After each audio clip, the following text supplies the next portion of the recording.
may look calm on the surface, but every day brings a new investigation, with each discovery giving voice to readers and collectors from centuries past. Today, I'm excited to take you on a tour of our version of CSI, which actually stands for Copy-Specific Information, and introduce you to the art of provenance as we follow the clues on the case of each rare book's unique journey. So we'll first talk about CSI, or what makes every copy unique. Then we'll talk about clues, or what data we record, the case, or how we record the data, and report, or the uses and impact that our record can have. So in the early days of rare book cataloging, the mission was clear, and it was to identify and catalog every surviving printed work to establish a comprehensive record, like comprehensive library catalogs. But as time passed, with few undiscovered printed books from before the 18th century remaining, catalogers and other librarians and historians themselves began to investigate rare book collections with fresh eyes. Historians search not just for the what, but the how and why of each book's journey. We look as catalogers for clues to uncover the secrets of a collection's formation, questions like what made a particular book a bestseller, how much did a book or its binding cost, and who crafted it, which books were actually read, and which merely collected dust on a shelf. These mysteries can be unraveled by catalogers through copy-specific notes, which are the breadcrumbs left by previous owners, readers, and collectors. Provenance research, so where do books come from, has transformed from a pursuit of famous association copies. For example, this book plate of Lovecraft would always be recorded in a record, to an exploration of ordinary ownership. For example, this Johannes Scheffri Sum means I am of Johann Scheffer. And we would add this person's name now, today. By delving into the materials owned by everyday readers of the past, we gain insights into the tastes, habits, and collecting patterns of generations long gone. In rare book cataloging today, every inscription, every binding style, and every trace of a book's journey offers a clue, which is an essential piece of evidence in the detective work of unraveling history. In cataloging, we refer to copy-specific information as details that are unique to an individual copy of a book, setting it apart from all other copies of the same edition or printing. This information includes physical and historical features that reveal a book's provenance, condition, and journey through time. Some key elements of CSI include ownership marks, like the I am of Johann Scheffer, inscriptions, marginalia, and signs of reading, like for example, here you see very annotated table of contents. Stamps and book plates. For example, here you see this stamp from a library that does no longer exist. Bindings can offer clues also of provenance, and also the taste of fashion and changes in fashion. And physical alterations. In this picture, you cannot see very well, but here it was a paper that was cropped and then pasted on a different kind of paper. You can see the line here before the manuscript note above. In the next few slides, I'll cover the types of data that we record and how this data supports researchers, because many special collections are Eurocentric. Some knowledge of Latin and Greek is essential if you want to become a rare book cataloger, and strong paleographic skills are also helpful. Despite advancements in artificial intelligence, we still need to verify that the information we interpret is accurate, a skill that requires a trained eye and expertise. We need to start thinking of the book as a primary source for historical research. Publications on book trade are still one-sided, not being included in other general publications on trade or economic history. However, provenance studies offer an insight on the use of books, readerships, and reading. Also, sometimes we find prices and currencies of purchased books or of the bindings because for centuries, books were sold with temporary bindings and books were bound upon purchase. Bindings give us so much information that its physical description is a necessary part of the record. Much like in Cluedo, the rare books cataloger plays the role of a detective in covering the story behind a mystery. Only in this case, the mystery revolves about books and not crime.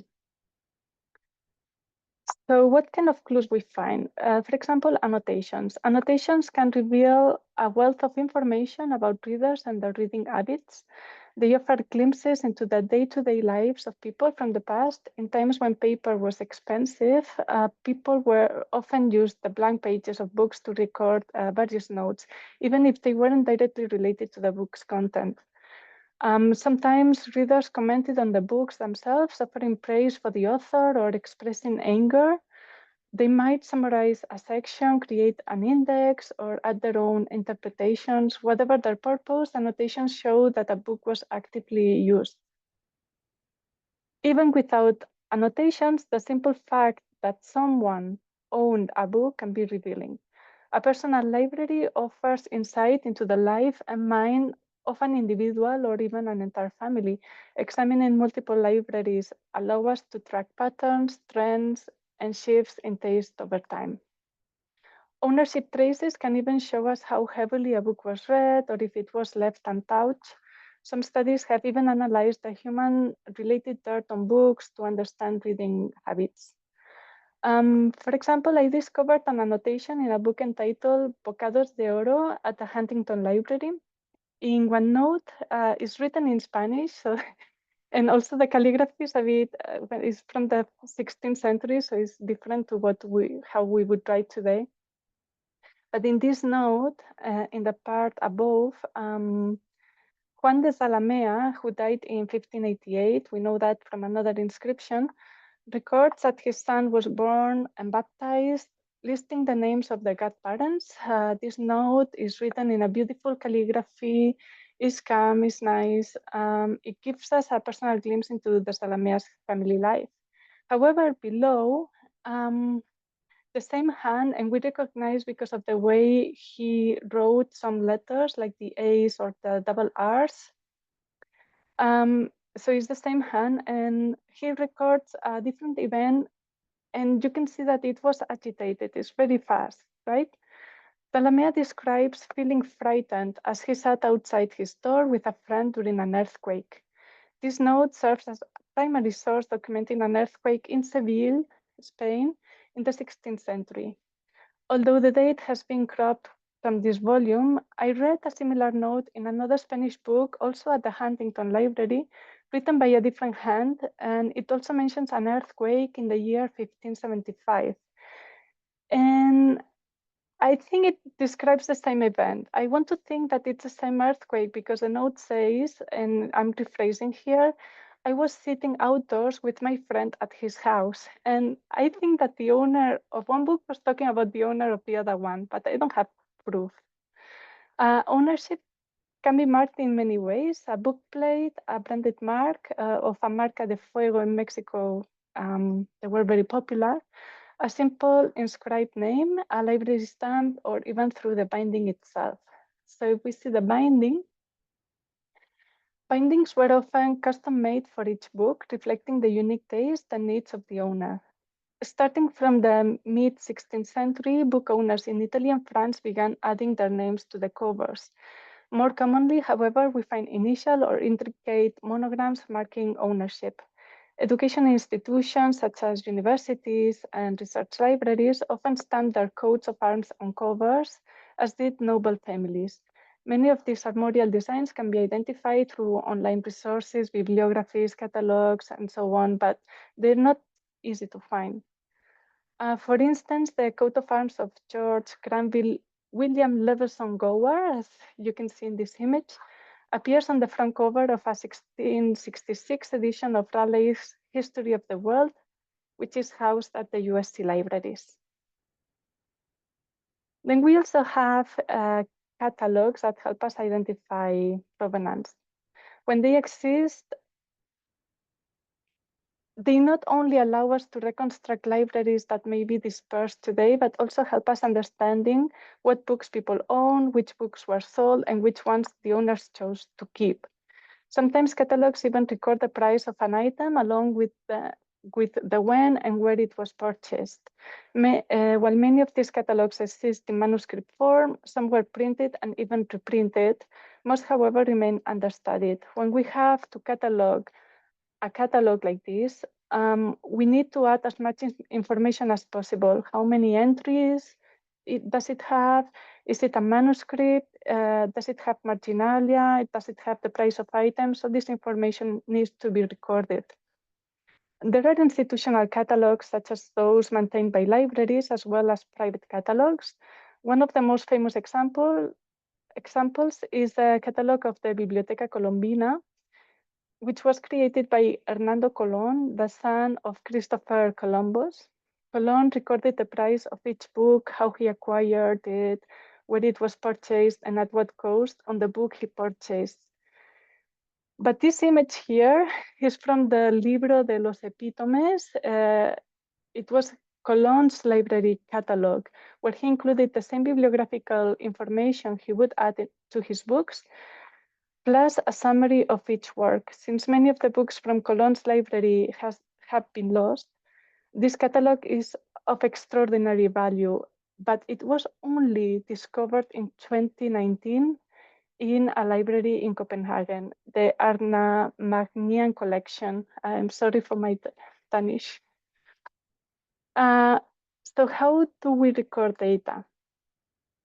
Catalogers aren't the investigators. We are the scene setters, let's say. We are not here to crack the case or dig out new dirt. Our job is to collect the evidence, every last copy specific detail, and leave a trail that researchers or detectives can follow. We mark up these records like clues in a file, so if any of our precious volumes ever go missing, we've got a description to track them down. So where to hunt for provenance? Take the ESTC or the ISTC catalogs that they belong to the British Library, but also your local library or even the web.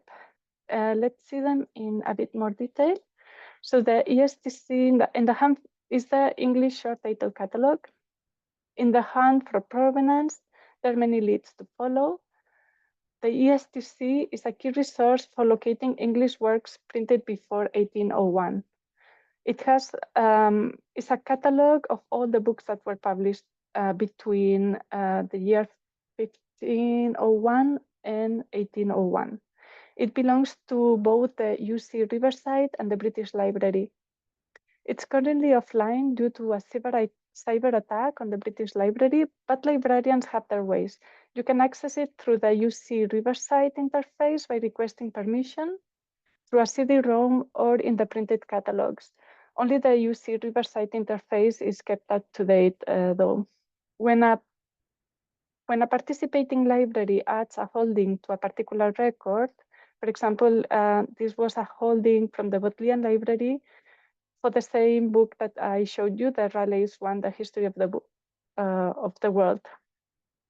And they added some notes, copy-specific notes. It says that it's imperfect, it was lacking the frontispiece portrait plate, that all plates were hand-colored. That's interesting information. And the variant, and then there is a variant that the date is different, but it's the same kind of edition. Then we have ISTC, the Incunabula short title catalog, and Incunabulum comes from Latin. The word means in the cradle, indicating the birth of the printing press. So the ISTC is tracking books printed with a movable type between the years 1450 and 1500. To add a library's holding record is more complicated. You need to send an email to the contact listed in the database. And well, likely because the ISTC website is hosted by the consortium of European research libraries and not the British Library, it remains accessible despite a cyber attack. You'll also find there the material evidence in Incunabula database. It's May specifically. Adding records to May requires special permissions and training, but you can request them. So here is the example of how the cataloger added the provenance to our earthquake example from before. If you see the last note, it says, well, that it was signed by Juan de Salamea, and it says 2 family records, one mentioning the birth of his son and the names of his son's godfathers and godmothers, and another one describing an earthquake. So, what information, so we find in library catalogs. So many libraries don't contribute to either the ISTC or the ESTC, partly because not all books with provenance fall within their scope, and partly because adding provenance details to these catalogs takes a specialized training and experience. Libraries also have to wait the time and effort it takes to document provenance properly. So in practice, many choose to log provenance details in their own local records instead, ensuring those unique details stay accessible for their immediate users, even if they're off the radar in larger international catalogs. For example, this is a record of a book that belonged to Eleanor Roosevelt. This book was not printed in 1800s or before, it's not an incunable. I only recorded provenance locally then when I had to catalog it. Databases like HathiTrust, Google Books, or the Internet Archive offer early printed books online for free. Many libraries have also a digital library where they can scan their titles and patrons can read them online. Sometimes one can see and read the provenance on them. However, I haven't found yet in a major library a filter where you can add an option with provenance or annotated. The search for copy-specific information can be an arduous task, and technology is, however, improving in these regards. For example, at Google, I found this book with a manuscript inscription on the cover. I tried to find it through the advanced search, you see, my search, and I was pleasantly surprised that it found it. It was the second one, the second record. When I clicked, I observed that it had recognized some of the manuscript information on the top part and also on the bottom. Obviously, not the abbreviations, and some information came from a printed plate that you can see next to this printer's device. But it recognized some, and I think that's fantastic because some years ago it wouldn't have. So now I'm in the last part of my presentation. I'm going to talk about the uses and impact that our records can have. So cataloging rare books demands expertise, practice, and a whole lot of patience. Recording provenance can be a frustrating affair. For example, here in this book binding, someone just put fire the coat of arms, so deleting provenance forever. Not only has scripture evolved over time, but countless efforts have been made to erase these marks of former ownership. So we do what we can with the technology at hand, but the cons are undeniable. Cataloging a book takes far longer. We record what we see, adding to documentary silos. For example, many times a book would have the inscription of the owner of the library, usually a man, but we don't know who actually read the book. Maybe the wife, maybe the daughters, we just don't know. We have to enter copy-specific information twice, one in local catalogs and again in collective ones. Researchers can search for information in an integrated way. Frustrations, plenty. Is it really worth the effort? Absolutely, the pros are what it makes it all worthwhile. We treat books as primary sources, full in research in book history, sociology, and even trade and economic history. I mean, we just uncovered the traces of an earthquake. So that By recording what we see, we combat wishful thinking. As Alison Wiggins says in her essay on marginality and share, there is always the danger of adding information that reveal more about our desires and interests than those of Renaissance readers. We document the tangible rather than allowing interpretation of assumptions that were so juicy in previous decades. Through ownership inscriptions, we trace how the same copy passed through hands over centuries in the same geographic area. We glimpsed into the daily lives of people. We uncovered dialogues with authors captured in ink. Sometimes people made comments addressed to the author, sometimes pleasant, sometimes not. It's like when we talk to the TV, something similar. We uncover stolen or disappeared copies, or perhaps stop a thief on his tracks. Owen Chingerich, for example, was able to trace a stolen copy from the Palatine Library in Parma, thanks to a manuscript poem that was described in the library catalog. And this is the end of the presentation. Sorry, it took a bit longer. Thank you, Marta. So Marta-Golbano teaches in the USC MMLIS program, and our next presenter will be Joshua Hutchinson, who also teaches at the USC MMLIS program, and his talk is "What does it mean to be a cataloger in 2025?" So Marta talked about the historic evidence, both of the actual book, if you will, but the book is a transmission, almost like email these days, and how catalogers interpret and add to the transmission of information. And Joshua will be looking into the near future.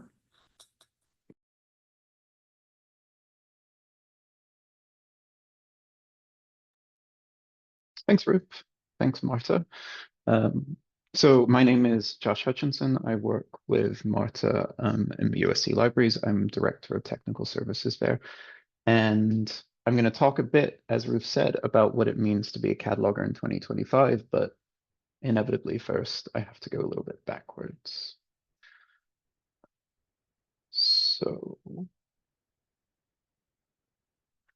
I'm going to talk a little bit on a broader scale about the history of cataloging and what cataloging is, and I'm going to give a broad sweep of cataloging history showing where we've been, where we are, and I'm going to ask some questions about where we might be going.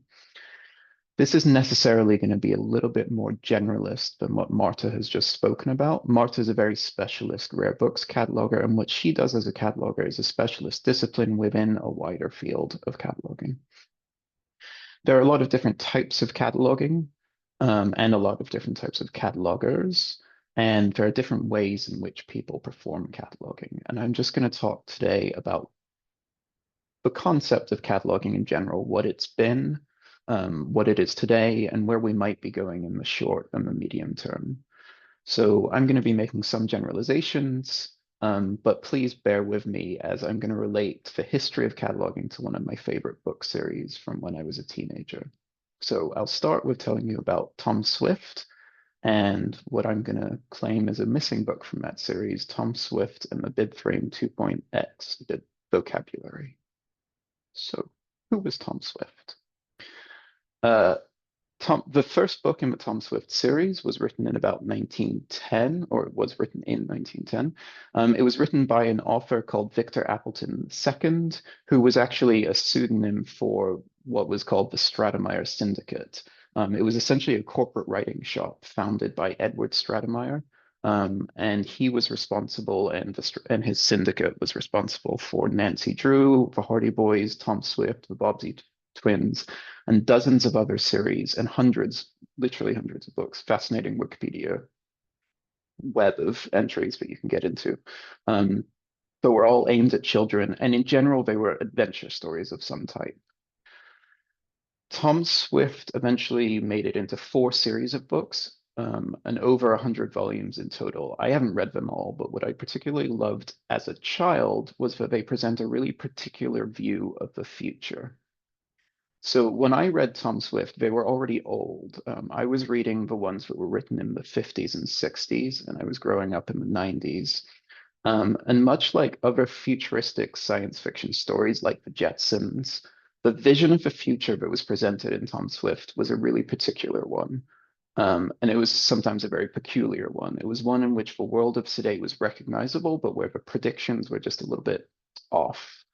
The future that Tom Swift was talking about and living in never happened, but that's probably okay. We didn't get this atomic Earth blaster, and I think I'm happy that we didn't. But we also didn't get, we did get Tom Swift's photo telephone. I mean, we're here on Zoom today. So to an extent, that world that was predicted became a type of reality. So Tom Swift was thus a vision of the future that partly came to fruition, but mostly I don't think it did. It was a vision of the future that was intelligent, it was fun, it was exciting, but in practice, I think we're glad it didn't happen the way that it was written in those books. I'm not sure that I really want a teenage inventor to be the only thing that's standing in the way of society's certain disruption at the hands of a crazed baddie, as was the case in almost all of those books. But they were really fun books, particularly when you're 12 and a trip to the public library is part of your weekly excitement. He's telling you a story of a world that's really big and fun. So I think the history of cataloging is also rife with these grand ideas and good strategies and positive visions for the role of technology in the future. Like Tom Swift, some of these grand ideas of cataloging came to fruition, some didn't. And I think, again, like Tom Swift, I'm glad that some did, and I'm glad that some didn't. I've got a picture on the top right-hand of this slide of a card catalog. And that's what I'm going to call the beginning of cataloging. As Marta has shown, she included a picture of a catalog of someone's library from several hundred years ago. I'm going to call the beginning of cataloging about 125 years ago. You always need to pick an arbitrary date. Cataloging existed before and it's developed since, but this is the arbitrary date I'm going with. And so I'm sticking with this. Cataloging began about 125 years ago. Around the turn of the 19th to the 20th century, a card catalog was the state of the art in terms of information retrieval and organization. It's often manifested in a cabinet that's filled with thousands, hundreds of thousands, millions of cataloging cards, and they contain pieces of information. These pieces of information allow patrons to quickly find, identify, select, and obtain the resources that they needed. At the time, these resources were predominantly in the form of printed books and serials. At the time, one of the important skills of a cataloger was what was called the library hand or the catalog hand, the form of handwriting that was widely used when writing these catalog cards. These cards were subsequently distributed in printed versions, which meant that the library hand was a dying art, even in the middle of the 20th century. But for a long time, it was the first skill that catalogers learned. I can relate to that aspect of history because my first boss when I was a cataloger still wrote like this. He had the neatest handwriting that I've ever seen, and he used it in every situation, even, writing Christmas cards and things. By the 1960s, technology was starting to allow these card catalogs to be completely electronic, the first step of which was to create an electronic data exchange format, which meant that these card catalog cabinets are now generally sitting empty in bars and sort of hipster coffee joints and things like that. So we're going to jump forward to the 1960s when the MARC standard was developed to allow libraries to exchange catalog data in an electronic format. This was way ahead of its time. It laid the foundations for the online catalogs that we use today, and it's still used in libraries worldwide. The biggest library database, which is OCLC's WorldCat database, is MARC-based, as are almost all library catalogs. It still fulfills its original aim, which was if one library catalogs something and adds it to OCLC, that means that that record is available for any other library to download and to use in their local catalog. The amount of time and money this saves is incalculable. It's data sharing on a really huge scale. There are currently 560 million records in the OCLC WorldCat database.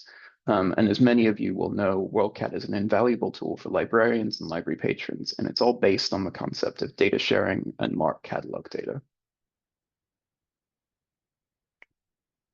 We still use MARC today, but there are plans for a post-MARC future. This bib frame and linked data will allow us to move beyond the 1960s, and it will change the way that cataloging is done and the way that catalogs are interacted with and seen by patrons, and the way that library catalogs are used for research. What this will allow is the first fundamental rethink of library catalogs since MARC was created in the 1960s. It's a move beyond this concept that we're working with of a record which represents the same information in essentially the same format as was on card catalogs, catalog cards over 100 years ago. The work we do today in 2024 as catalogers is pretty similar to what we did 125 years ago. When they wrote, using their library hand, the title, the author, and subjects of a book on a 3x5 index card, we now pretty much do the same, but in an electronic MARC record. We record pretty much the same thing in pretty much the same way. The structure of a MARC record is still determined by the physical necessities of a catalog card. But things have changed. There's far less human labor that goes into cataloging. So while I was writing the script, this slide, for instance, I was also updating 8,649 URLs in the USC library catalog. I just did that at the press of a button, and then I went back to PowerPoint and I updated everything there. And I was writing the slide.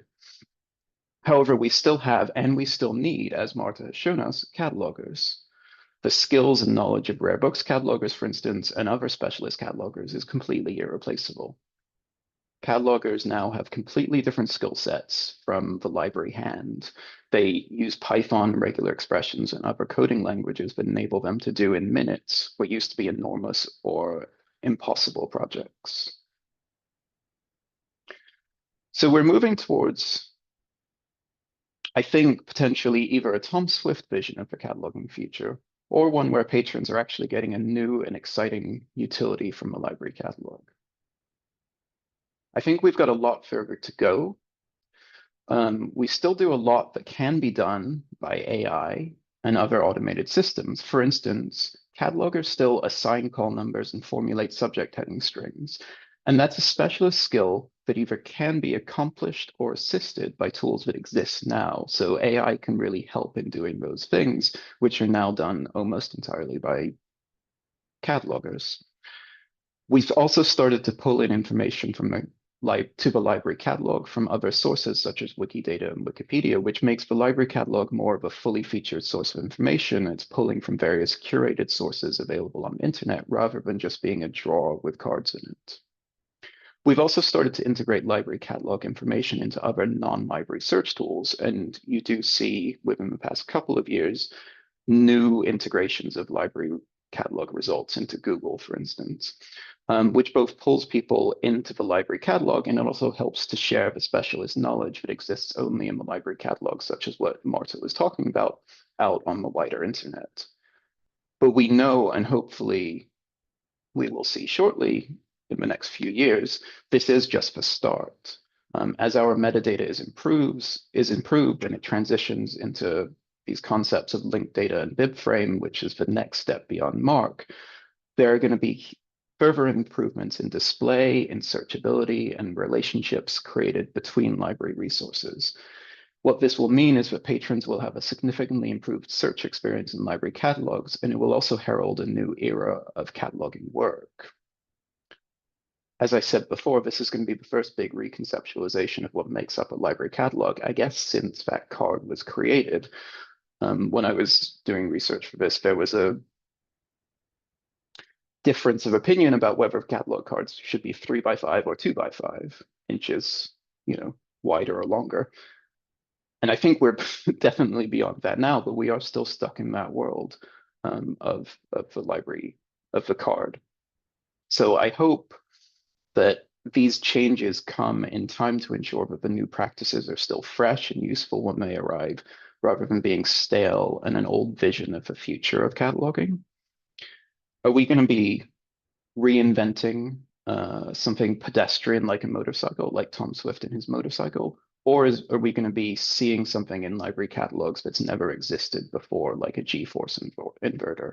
And no, I don't know what that is either, but I'm going to read that book in the next few weeks. So those are my image credits, and I will stop sharing my slides. Thank you both.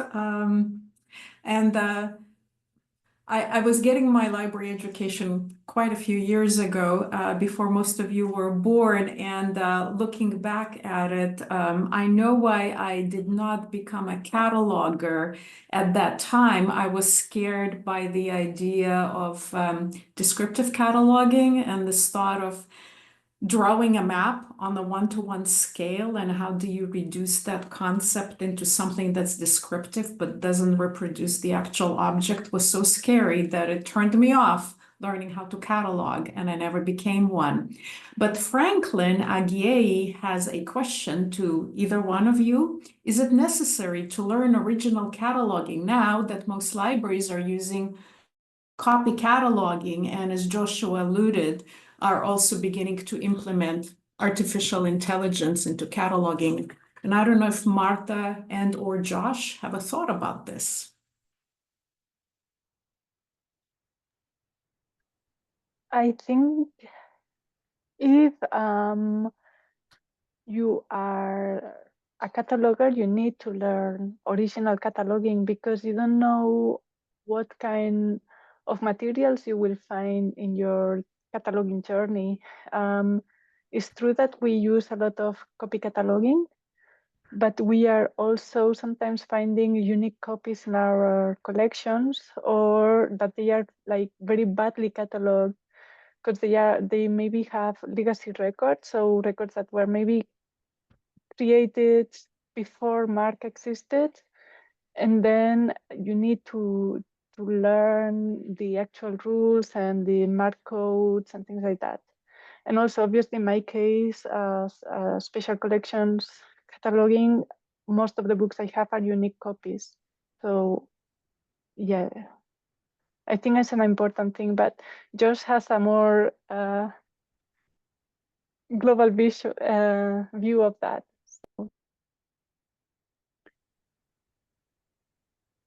I completely agree with what Marta says. I mean, I think it's an important skill to learn, in part because I don't think you can do copy cataloging without knowing how to do original cataloging. Most of the cataloging that, for instance, at USC libraries and other institutions like USC do are definitely copy cataloging. I think within USC, less than 5% of what catalogers do is original cataloging. But I think as library collections change and evolve and how people interact with library collections changes, often it's the unique and distinctive material that's most important in our collections. And that unique and distinctive material, by definition, isn't going to be cataloged anywhere else because what we have is unique. So for instance, if something is in, and this is a different type of cataloging, but it's still describing resources, an archival collection needs to be described originally because it cannot, by definition, exist anywhere else. It's always going to be a unique thing. And archival collections are often what's used most by researchers because they contain resources but aren't available anywhere else.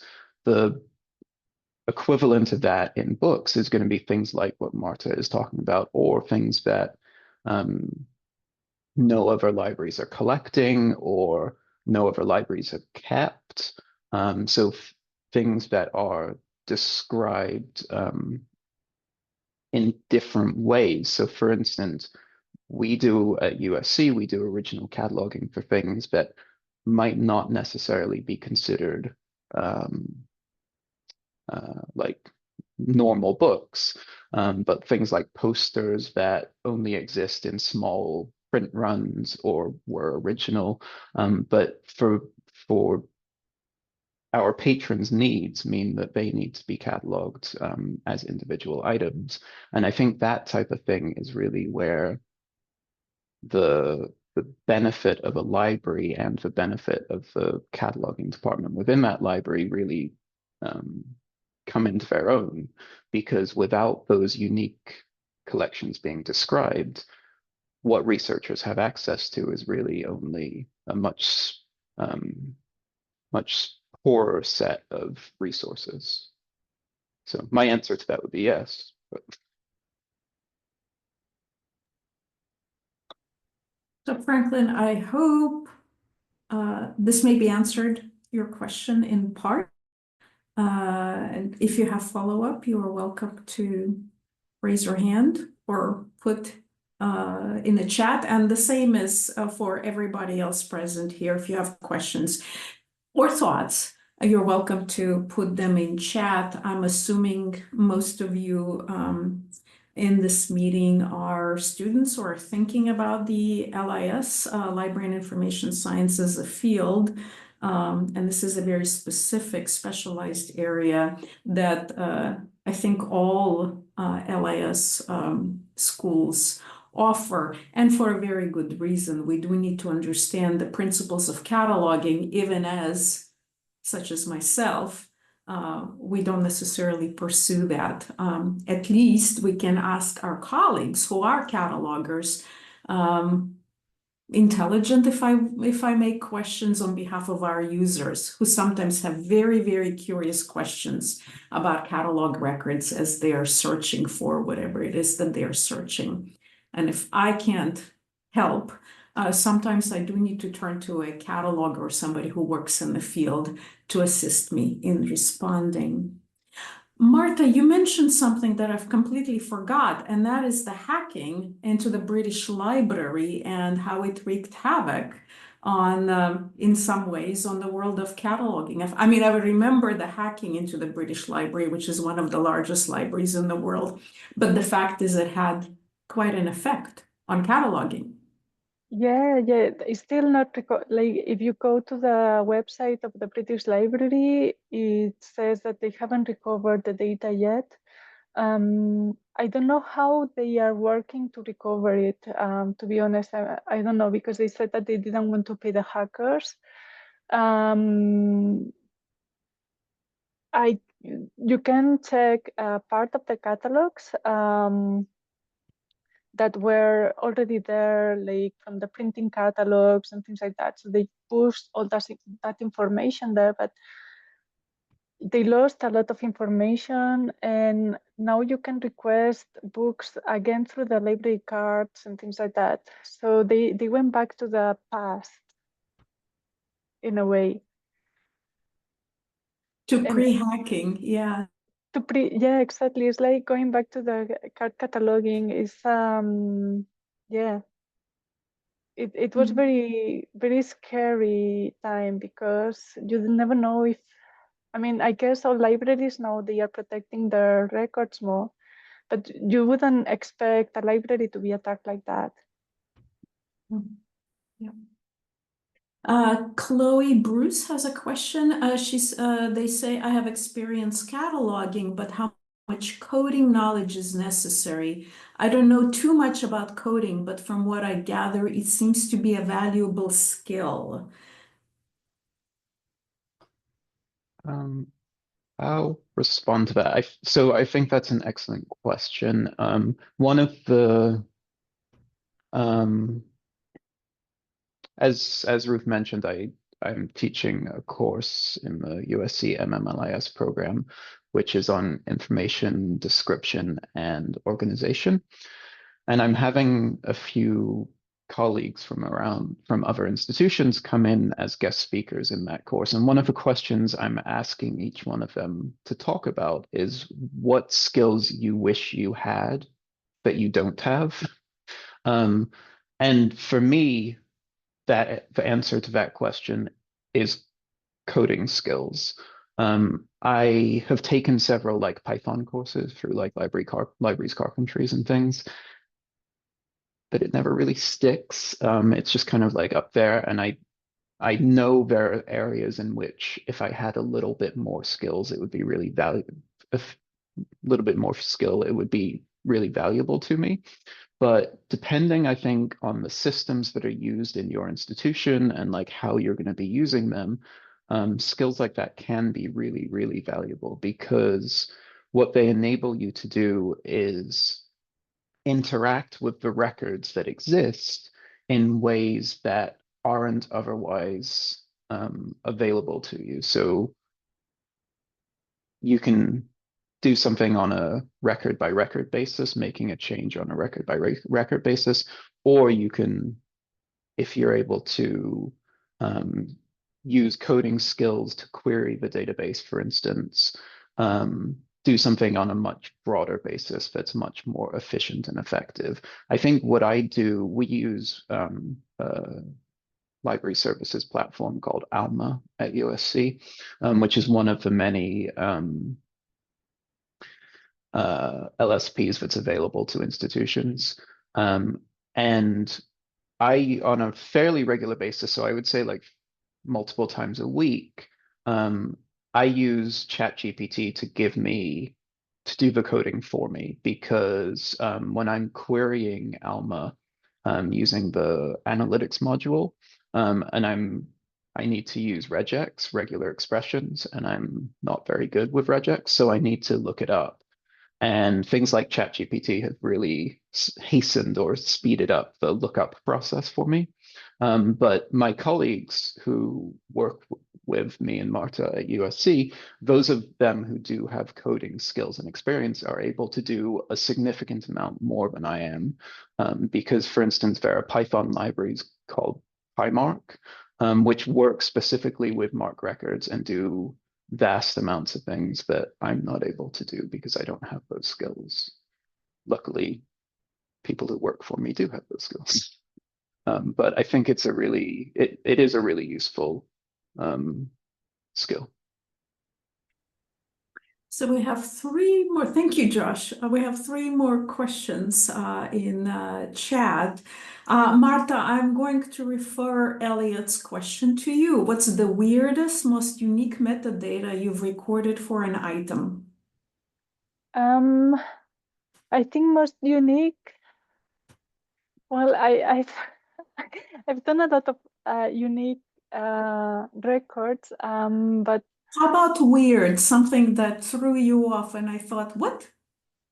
Well, when this was at the beginning of my career, and I don't know if it's very weird, but it was very special to me because it was my first job as a rare book cataloger, and it was back in 2009.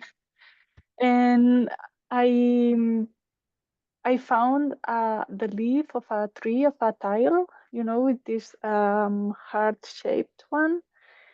And usually leaves and plants are very common in rare books, and we would, depending on the library, we would keep them in bags, special bags, or we would throw them away. And in that particular library, we would throw them away because they can attract pests. So I took that the leaf. It was big. It was something like this, like really big.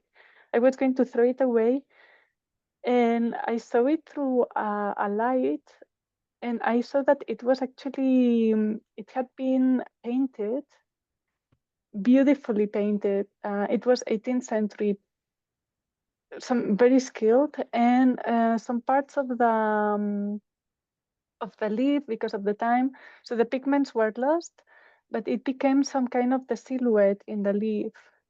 And it was beautiful. It was some kind of bucolic, pastoral something. And so I passed it to my boss at the time, and it was then, well, they used it for the Christmas cards of the libraries.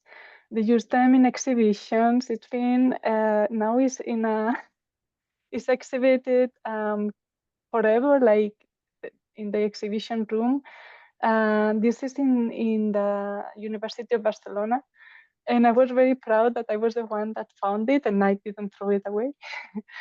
That was a unique thing. But then lately here at the USC libraries, I received a book. It looked a normal book. And inside, instead, it was something similar to a Facebook, kind of. So people would have their faces and then comments, and they would send like it was something similar, I think, like a social network from, I don't know, the 18th century or something like that. That was fun. I know we're short on time, but I'm just going to very quickly add that I used to be a rare books cataloger, or to some extent as well. And in like March or April of every year, we had a competition to who could find that year's Christmas card. for the libraries, because the Friends of the Library created a Christmas card based on images that we found in our books. So like Marta, we were all looking for these pictures of trains in snow and like robins sitting on trees and things. And I one year found the image that was going to be that year's Christmas card, and I was very proud of that. I still have like 5 of them. So, Elliot, if nothing else, if you see something very strange and wonderful, it may be used in a non-library setting as well. That's the of the story. There are a couple of other questions. Franklin asked, and there are several people kind of interested in what I guess I'm going to reframe it. What's the role of AI right now in cataloging? Maybe not so much in the future, but right now. So I think right now the role of AI is an uncertain one. It's being tested in a number of situations. So for instance, what we have in our catalog at USC is we have records that are coming in, like, Marta is creating original records. We have records that are coming in through copy cataloging through what I refer to the OCLC database. And then we have other records that no one is really looking at, and no one is really touching. And for some of those, some of our vendors are using AI to create subject headings, to enhance descriptions, and to make what would otherwise be really brief descriptions of resources fuller. Some of that is working and some of it isn't working that well. I know I was talking to a colleague at UCLA recently who was on one of the task forces looking at those records, and one of the records was written by someone called Gene, and the subject heading blue jeans had been attached to it because the AI had realized, they'd made that connection, which was false. But I mean, I think we all understand that's a surmountable problem. We can get beyond that. But we do have in the USC libraries, we've got about 100 or 200, I think, records that have been enhanced by AI, and that number is definitely going to be growing in the next few months. So for Redbook's cataloging, I must admit that I use it all the time now because sometimes you cannot read the manuscript notes, and AI is getting better and better to do that. Must say that if when a like ChatGPT or something tells me, okay, here is written this, if I don't see it, I wouldn't record, because it has a lot of imagination, and like it's not accurate. But many times it does help a lot, especially when you are cataloging also foreign languages that you don't know. I receive books in German with this fracture script, and I don't speak German. So things like artificial intelligence helps me a lot to understand the contents, to make me read the script, because sometimes I just not knowing the language is very difficult then to read the fracture. I don't know if you have it present. It's Gothic kind of alphabet. So yeah, I use it now. I must admit I use it very often, but it's so I don't use it to record things. I just use it to help me understanding what something is about or what it's written. Thank you. So it is a tool that's in use, and we expect to use it more. We are beginning to run out of time, but Angela posted a question, and it's really, maybe one of you can address it at least partially, and that is, what does a metadataist day or work look like on a kind of daily level?